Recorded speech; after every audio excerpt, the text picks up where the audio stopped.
What is happening, everyone? It is Bakari, and we are finally back with more normal, like, single-player ETS 2.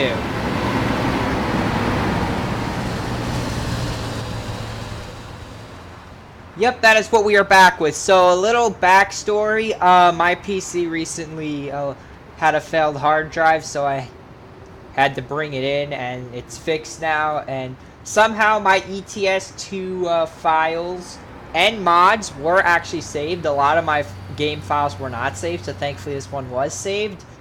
But I've decided, because my old ETS2 profile keeps crashing because I need to remove mods and such, I didn't feel like doing that today. So I'm in my Long Drive Zara profile. This is the profile where I live stream the trip from Palermo to Bergen, and that trip from Szczecin, Poland to Messina, or somewhere in what do you call it, Italy. So yeah, that's this profile, which I used a profile boost to get to. And today we are in Graz, Austria. Was about to say Australia because I watch Australian Fortnite YouTubers, and that's the first thing that goes on my mind when I say Aust. Is like, yeah, pretty much. Okay, so from Graz we could pick anything up. So I want to head up from there to, you know, this kind of area, like Copenhagen, to the Copenhagen area of the map itself. And as you can tell, we have been in Palermo, we have been in Bergen, Norway. So, yeah, this is the profile where I drove that. So I'm thinking here, Sheffield is in the UK, Reims is there, Duisburg, Turney's back south, Magdeburg is that way, Lodz is in Poland, nope, wrong DLC for the boys, Dresden, nope, Krakow, no, Katowice, no, Bistrica, nope, Brno, no. We're not going to be able to get a load out of here towards Copenhagen, I swear to God. Or picks in Hungary, which kind of sucks because I really wanted to go up towards, from here I wanted to go up into, where do you call it? I'm thinking, does Innsbruck have anything up towards Denmark? I'm looking. No, but it has a job to, Stockholm, which Stockholm would work. But I'm thinking of checking Klagenfurt first, so I am just going to quickly check Klagenfurt for a load. Let's just drop our truck off over here in the bus depot, right here. Just to discover Klagenfurt. And let's see what we got out of Klagenfurt. So in Klagenfurt, we have a job to Bergen, too far. London, nope. Catanzaro, nope. Paris, nope. Dusseldorf, too close. Osnabrück, no. Geneva, nope.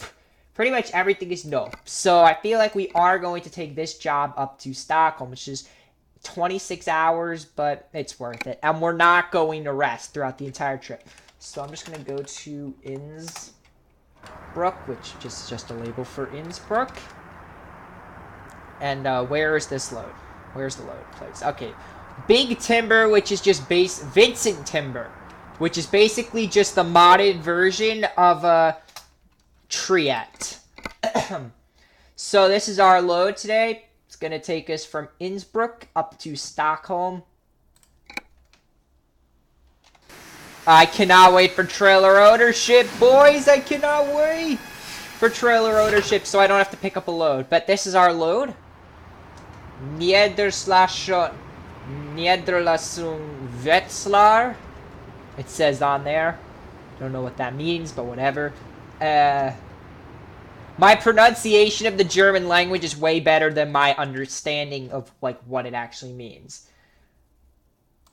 So, of course, guess what? My map wants me to take me on the shittiest route ever, because I recently did the Avoid Highways challenge on ETS2. So now I need to put it back on shortest.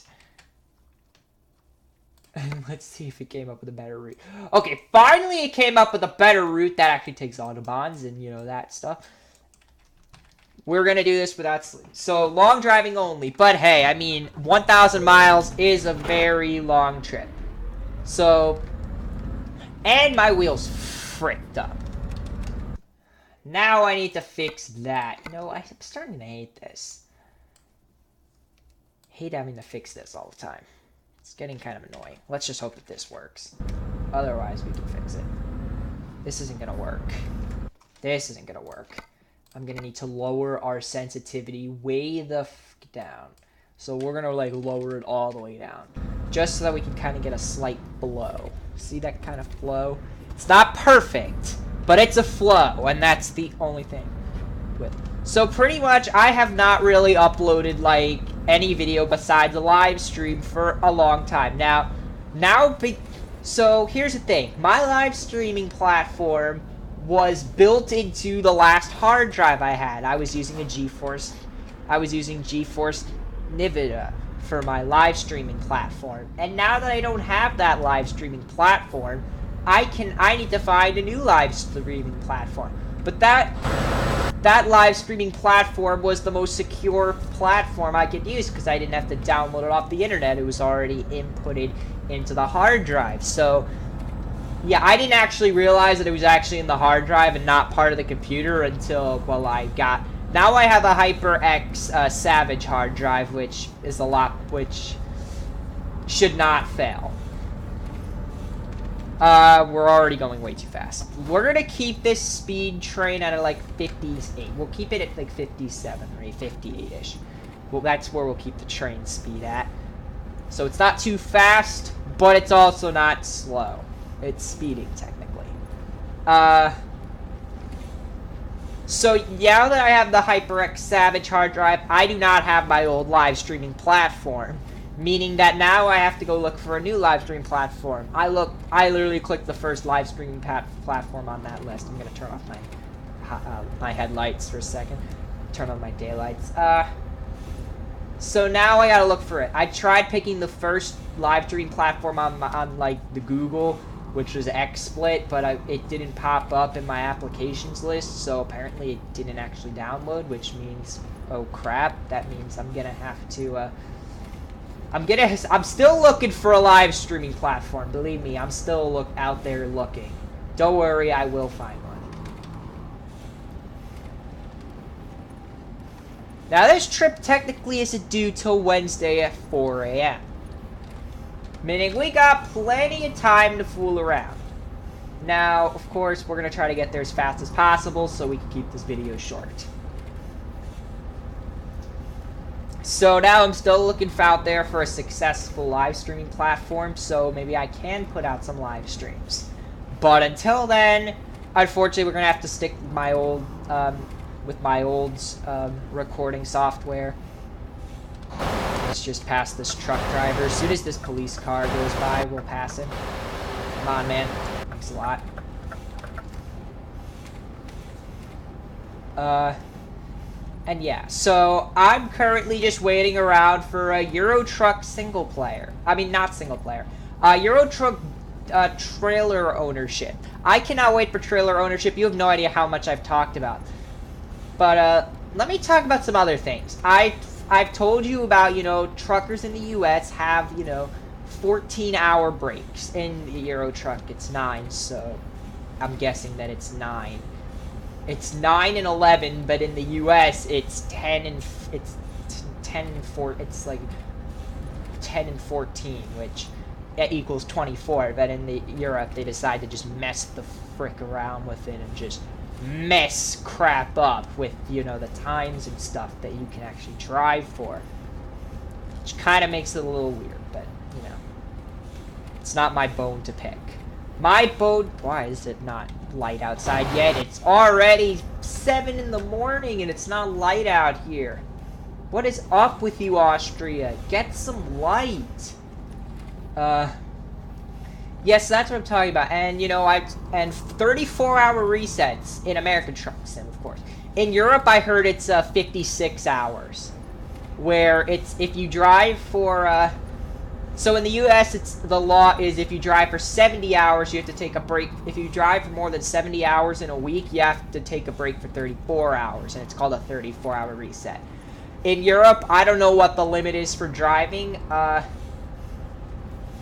then again, I'm thinking that, well, 14 times 5 is 70 because half of 140 is 70.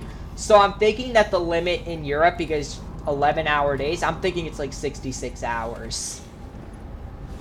No, it would be 55 hours. No, so if Europe's, maybe it's 56 hours, then you have to take a break for, I don't even know what it is. Maybe it's not 70, I don't even know how many hours it would be. Is it like you drive more than 56 hours a week, you have to take a break for 56 hours? I don't know. Is it if you drive for 56 hours, you have to take a break for 55? I don't know.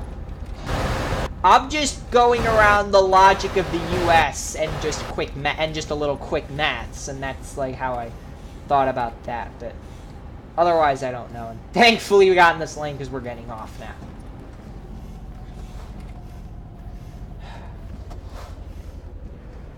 And yes, so that's one thing I want. The other thing I wanted was it to I don't know, make you wait around if you're early. So let's say your trailer's due that day at let's say it's due at, I don't know, 8 o'clock at night, and you show up the day before at and you show up the morning before at 6:30, and the trailer's not due for 14 hours, then you should freaking have to wait until 8 p.m. I don't know. I think they should implement that, because that's I don't know, that's common sense for, I don't know, a trucker, is that if you show up early, you're gonna have to wait. So you might as well, relax a little and spend the night somewhere. Even if even if you're kind of, optimistic and you just want to go.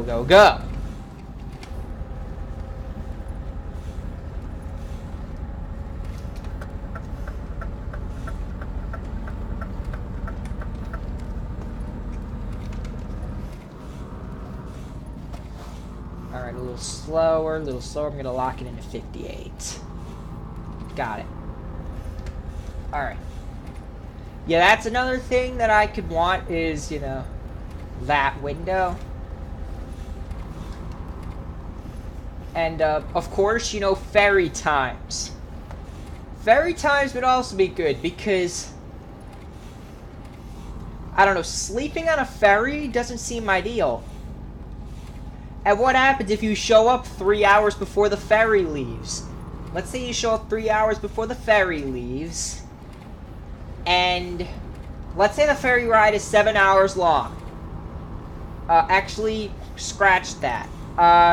Let's pretend we're in Europe and we have 9-hour breaks. Let's say the ferry doesn't leave for 3 hours. The ferry ride is 6 hours, but you have to wait 3 hours long.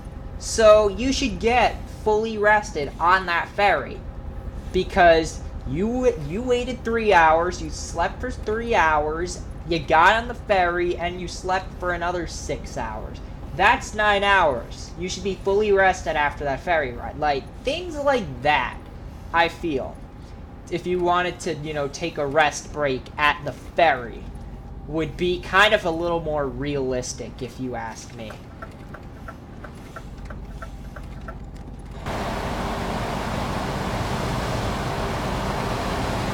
By the way, I'm currently playing on 1.3 for Euro Truck, so I'm not playing on 1.3.2 because I play because normally I play a lot of multiplayer. I haven't in the last couple days because I didn't want to I didn't want to play any Euro Truck. I didn't want to go see if I didn't feel like having to replace my files, which I didn't have to go and put my files in a folder. They were already saved, which is beautiful, but I just didn't feel like doing that, even if, it meant, checking and doing it later. So I just decided to leave it be for a few days, and now I'm going to get back into, my multiplayer. So that's the reason why I'm not updating to 1.32. Oh my god, I just caught a bad spot. Never mind, this guy switched lanes, which gave me a window. 4, 5, 6, 7, 8. Got it. Okay. So that's why I'm not playing on 1.32. I could be playing on 1.32.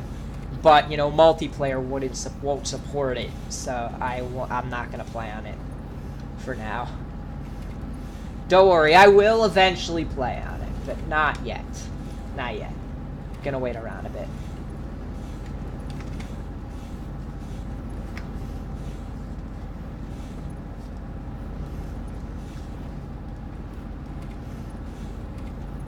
Beautiful scenery here in Euro Truck, though. I love this scenery. You know, American Truck Sim makes it feel real. But, you know, Euro Truck, you know, you drive, and it's just awesome. Because I don't live in Europe, so anything looks awesome. Even driving through a forest, even though I live in a forest. Well, not a forest. But, you know, like, surrounded by so many trees. Like, where I live, just trees, and more freaking trees. It's so boring. But Europe kind of has that, I don't know, agricultural, like, forest feel. And even something small like that, like a rocky ledge, is just, you know, is just, you know, a nice attention to detail.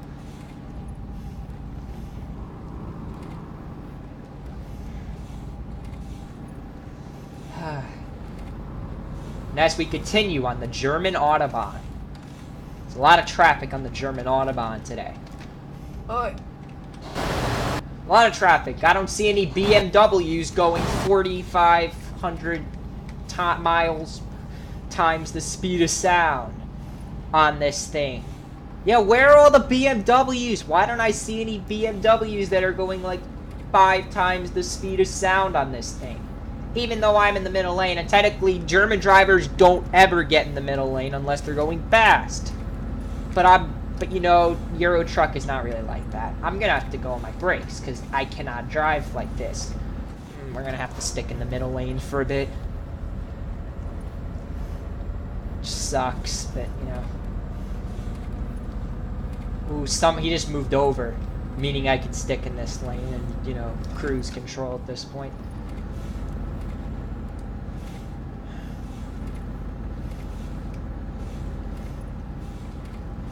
And they've got to change it where, you know, maybe there's more traffic on the Autobahns than there is on a freaking side road in the middle of freaking Norway.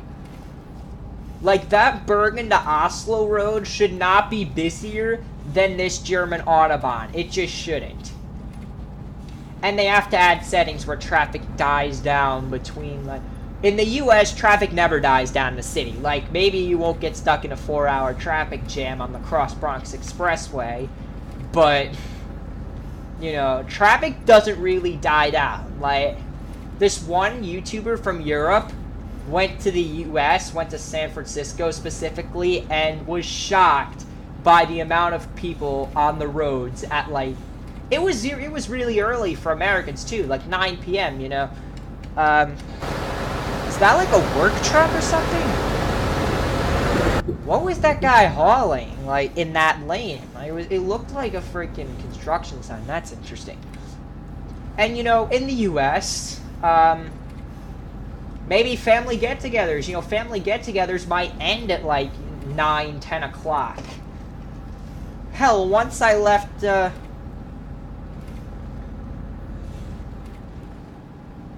Once I left my grandmother's house 2 hours from home at like 9 in the evening. Why'd I say 9 in the afternoon? We don't say that around here. Latest I've heard someone say like good afternoon is like, I once heard like this radio guy say good afternoon. It was like past 6 o'clock and I'm like, bruh, you think it's still afternoon? It was the winter. It was winter and it was dark outside, and they're like, good afternoon. Like, good afternoon? It looks like it's freaking midnight. It's so dark out. Just hilarious. Saying it's afternoon at 6 o'clock. Jeez. But But yeah, I once left my grandmother's house 2 hours away at like 9 p.m. Didn't get home till 11. You know, Americans have to drive really long distances. They can't, you know, they're not... Most of the time, especially since most of my family, all of my family, lives within, you know, 2-3 hours away or less. You know, if I visit family, I can just drive home. We can just drive home afterwards. And the only time I spend the night is, you know, my family 2 hours away out in Long Island. But I haven't been there in a while, so I haven't had to, you know, spend the night at a family's house before. So, you know, most Americans drive home, no matter how late it is. Okay? I know when my grandmother goes to Europe, I'm talking about my other grandmother, not the grandmother that's in Long Island, my other one, and she goes out to Europe, and she goes to the town that she grew up in, and that's where all of her family is, and that's literally all she goes to. Maybe there's, maybe some, you know, family that, you know, lives in the U.S., but goes out to Europe, stays in a town near the beach just because it's more beautiful and, I don't know, touristy. I don't know, is it touristy or touristy? Touristy sounds too much like terrorist, so I'm gonna say touristy. Yeah,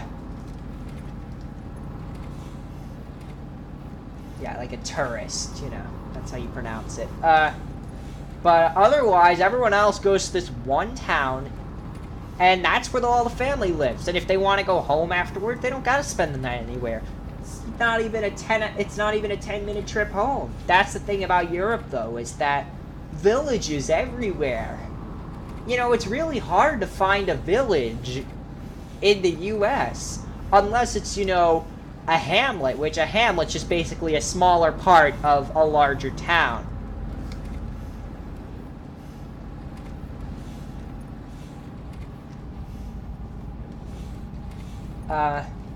And sometimes, you know, you might get confused. Like, some people might say, no, this is a real town, but others might say it's a hamlet, but it might officially be in a hamlet, but everyone else might just call it a town. It just gets confusing. But that's the closest you get to a village. And if you go out west, then you might leave a town, and you might not get to another town for another, I don't know, hour or something. Which I know out in the barren parts of, you know, Europe, that can happen, where you won't hit a city or or even a town for like over an hour. But I don't know, it just feels like most of Europe, especially Germany and the UK, are just more developed and densely populated, and there's just... Now, the German Autobahns are an exception, because the German Autobahns, in real life, they're not this barren. In real life, I'm pretty sure the German Autobahns have a little bit of civilization nearby the Autobahns. Just like in the US, if you get off an exit, it's most likely either a really small town and the only town within like a 50-mile radius. Like a large town in a 50-mile radius. Like the largest town in a 50-mile radius. That's what I meant to say. Or, you know, it's a big city and, you know, many people live there. Highways go through big cities. It's like how everything works by hell. The area between Dusseldorf and Duisburg does not look green and foresty like in Euro Truck. No, it's like freaking urban there. In real life, I think. I'm not too sure, but I think it's... I don't think it's that barren. There should be... Like, this is why Germany is getting revisited, because Germany does not look like this. It looks like this, but I don't know, it kind of looks a little bit more... The roads kind of look a lot longer and something, and like wider. So it's kind of different. I think we're not running out of fuel, but still, just checking the fuel count. Yeah, that's kind of the difference. And that's kind of why I hope that that was revisited. Because I feel like there should be some bigger areas in Germany that aren't, you know, barren or whatnot. Of course, it's more exaggerated because in this game, 50 miles is like, yeah, that's not that far. But in real life, 50 miles could take like half an hour or more. In the US, probably about, you know, 40 minutes. In Europe, probably about 55 minutes.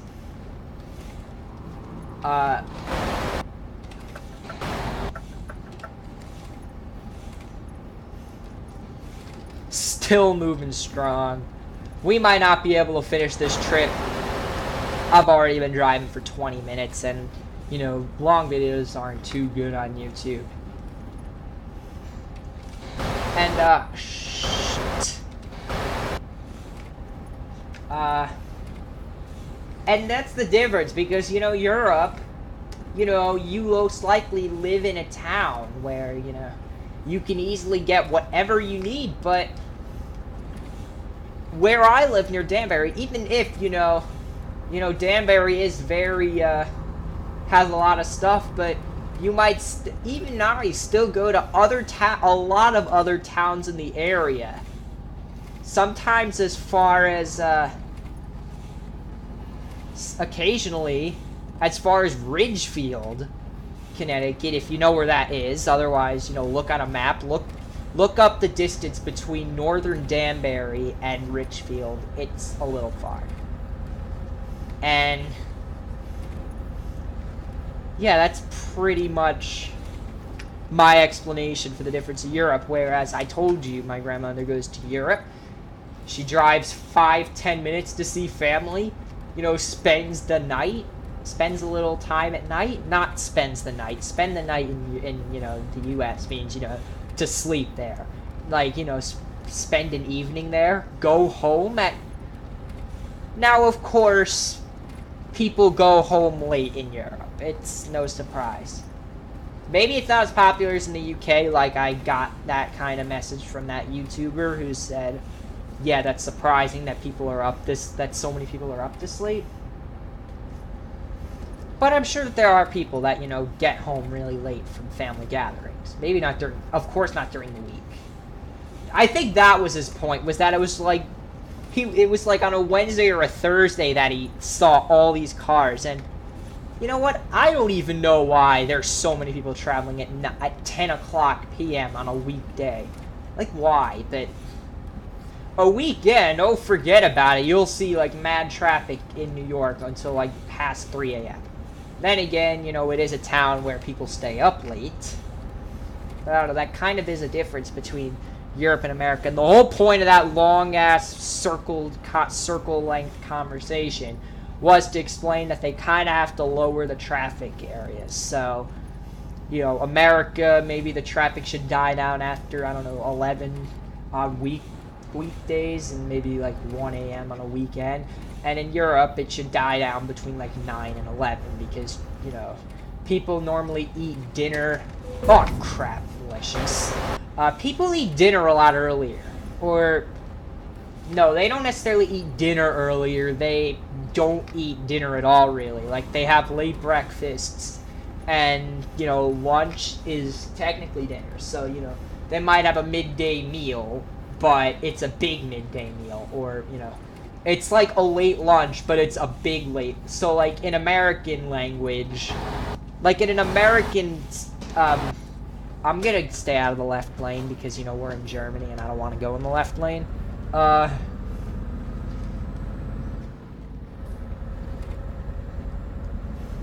So, I don't know. Like, traffic doesn't die down whether it's, you know, 11 a.m. or 12 p.m. There's no specific lunch time in America, nor is there really one in Europe. Some people might eat, you know, lunch or, you know, a big lunch or you know, a big meal around 1 o'clock. And some people, you know, might have a really early lunch and eat dinner at like 5:30 in the afternoon. Which, honestly, I haven't had dinner at 5:30. Besides during band, because band makes you eat dinner at like 4 in the afternoon, which And there's like a line for, there was, okay, quick backstory. There was always a line to get, you know, dinner from, you know, the band, from band. After band, you could get dinner that the parents made or ordered. I don't know. I think they ordered it or something. Or sometimes they made it, sometimes they ordered it. I'm not sure. But there's always a really long line, and people run to eat. People were running to eat dinner at 4 o'clock, and I'm literally just hanging in like 5th to last on line. There were like 60 people on that line, and I was like 5th to, and I was probably, if there were like 60 people on that line, I was probably number 57 or something. Like, 4 in the noon. I didn't care if I had to wait. But that's what I'm saying. You know, for Europeans, that might be a good dinner time. 4 o'clock or 5 o'clock. Even 6 o'clock. But most of the time, I end up having dinner at like, you know, after 6:30. And apparently there are like health risks with people eating after like 6:30, 7 o'clock in the evening compared to people that eat dinner before that.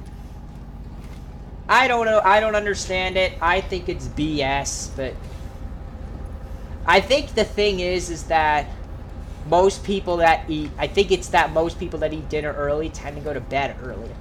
And I feel like that's the case. Like, the earlier I eat dinner is probably the earlier I go to bed.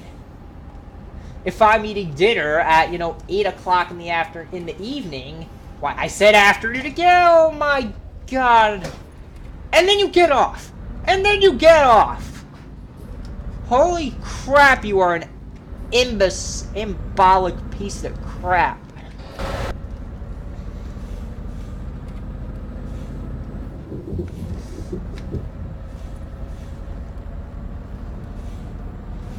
Yeah, so that might contribute to the reason why Europeans go to bed earlier, is because they eat dinner earlier. Or maybe they eat dinner later, and then they go to bed later, or whatever. I don't even really know. There are obviously people from every country that are, you know, that stay up late, like 4 a.m. or even 5 a.m. And, you know, they go to bed really late at night. You know, close to when some people get up, and then they get up, you know, in the middle of the day.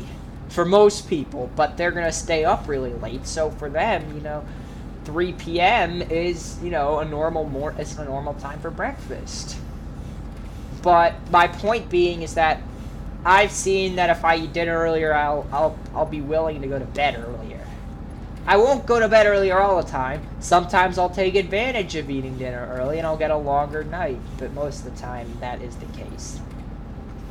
If I eat dinner, you know, 8 o'clock in the evening, or at night, whatever you want to call 8 p.m., I think it's evening. I think anytime after 9 is probably nighttime, but 8 o'clock is a little early for nighttime. I haven't gone to bed before 8 p.m. in years, basically in years.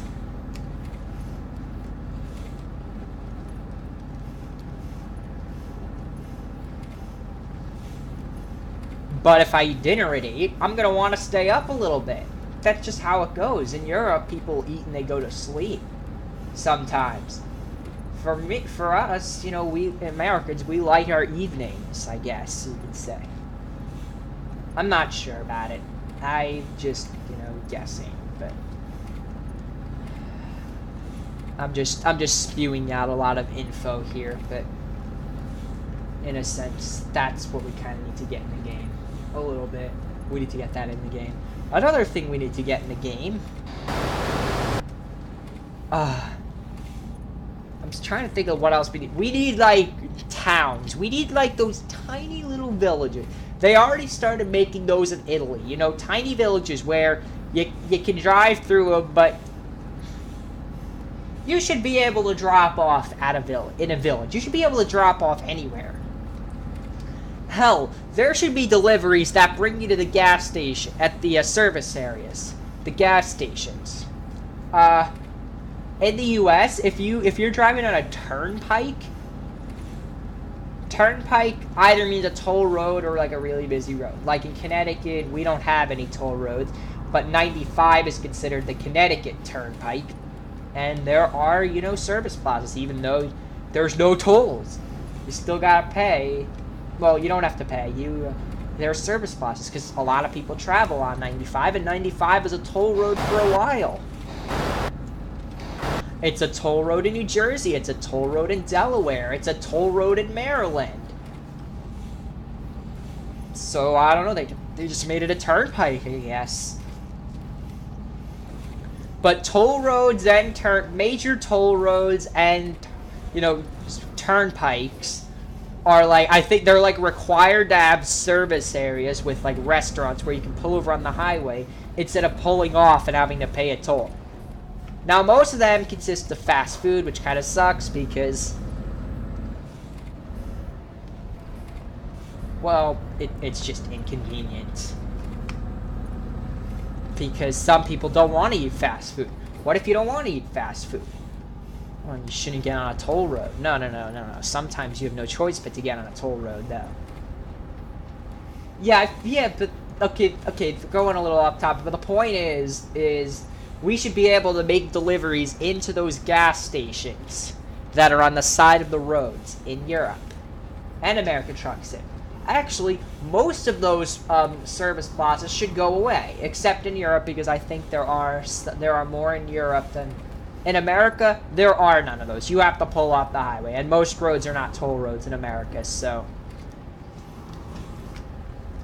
obviously, the France service plazas should stay, but they should just be rebuilt. The France service plazas need to be rebuilt, and there needs to be restaurants and all that. Because I think you are required by law to have service plazas, so you don't have to pay to get off and get on. Or at least that was the way, but now they pay you by distance rather than how many times you get on and off. So, like, it's like a flat fare. Like, the distance you travel is the distance you pay. If you go 1 mile, you pay, I don't know. Let's say you pay, I don't know, 5 cents per mile. If you drive 40 miles, you will pay $2. That's actually a little cheap. No, I have to rethink that. You would not pay $2 for 40 miles. Not anywhere near that. It's probably more like 20 cents per mile, where if you drove 40 miles, you would end up with 20 times 40, which is 800 cents, but there's $8. Still too cheap. So I bet it's way more than 20 cents per mile. But you get where I'm going, right? Why? Speed up!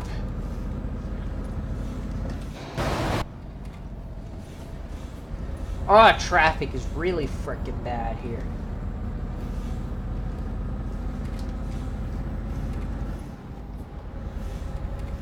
Oh my god, there's so many cars. I'm just gonna stay in this lane. Actually, I'm going in the middle lane because the right lane will trick me at some point, I'm sure of it.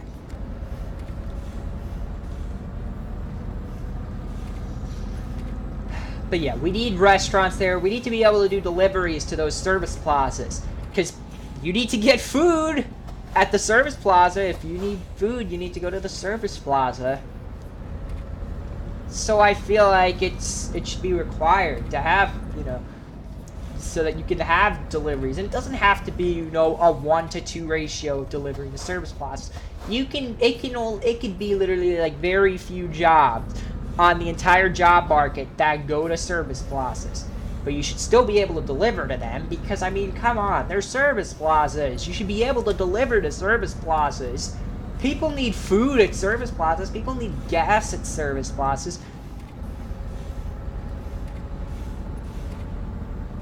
You need, you know, septic trucks to go down there to get, you know, to get people's, you know, when the, you know, butt secretions out of the,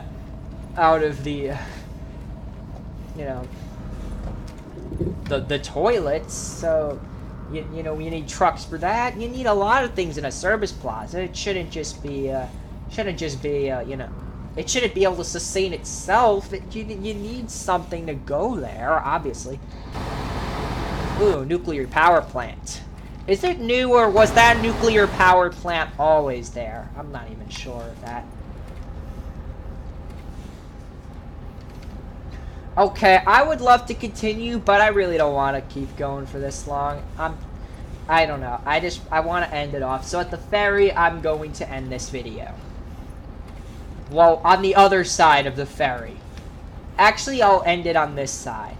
But I'm going to cross after I cut the video.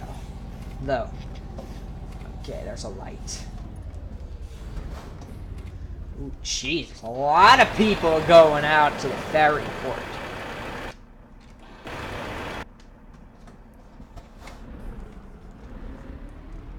Eurolink. Come on, guys. I wanted to make the light. And we're not making the light. But yeah, I cannot wait for trailer ownership.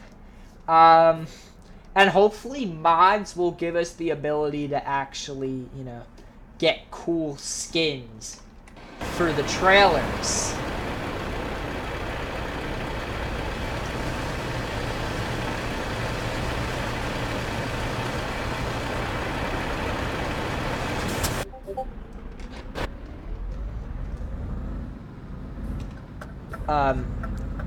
And you know, soon as I do that, I will be I'm not gonna have to bring back, you know, Trado only loads. But then again, we should Trado only was kind of my response for like we need trailer ownership. I made a couple videos about Trado only, which was a profile where I would only take loads that were picked up from the Trado, you know, areas. So that was kind of my response for like we need to be able to work for one company. I didn't even say trailer ownership. I just said we need one solid company to work for. Can't be working free. Can't be hauling for Trammery one day, and before we know it, we're taking a giant crane. We're taking a giant crane somewhere else. It doesn't work like that. You either haul. You're either hauling, I don't know, for retail or, you know, groceries or whatever you can put in a you know, a box trailer, or you haul heavy things. You haul cranes, you haul houses, you haul, look over there, the dynamite / firework trailer. And that you haul one thing. That's the only thing you haul, and that's why I feel like I really want, you know, trailer ownership. Because I feel like it'll kind of make things better. And, you know, for people that want to make things more realistic, I feel like it'll help out a lot. But as for me, I'm going to end now. This was a very good video. I hope you enjoyed. It kind of got me thinking about certain things. And, well, I hope one day I will be like this guy who only hauls for Trans Alliance. Or this guy who only hauls for TIP Europe. Or whatever. Trans-Expedition with Niederlassung Wetzlar. Or whatever you want to pronounce that. But I hope you enjoyed, because, you know, I kind of spewed out a lot there. And, you know, might have been hard to follow what I was exactly talking about. But they were all focused on one thing, trailer ownership, and what else we want in the freaking game. We also want drivable downtowns. Like, it shouldn't be like you just drive through downtown and there's like, you know, drop off here, drop off here. No, like, you should be able to drive into parts of, you should have to drive through like the center of downtown in order to get somewhere else. So for example, let me show you what I mean here. For example, for Duisburg. Now, this road, Clay-to-Duisburg Road, is actually a highway. So, for Duisburg, you shouldn't have to go like this to get on the highway. There should be a connection that, I don't know, leads you to the A73, that leads you up here to this highway. And there should be a easier way to get from downtown to Dusseldorf. The problem is that Eurotruck kind of made it so that, you know, there's these long freaking roads that just lead to a weird looking downtown, which I'm disappointed by, because, you know, they did a better job with Taranto because it's kind of like you get off the highway and you're kind of in town. Rather than you get off the highway and you have a 5-mile road into the actual town itself. Milano, they did a beautiful job with. But anyway, hope you enjoyed the video, and I will definitely be seeing you in the next one.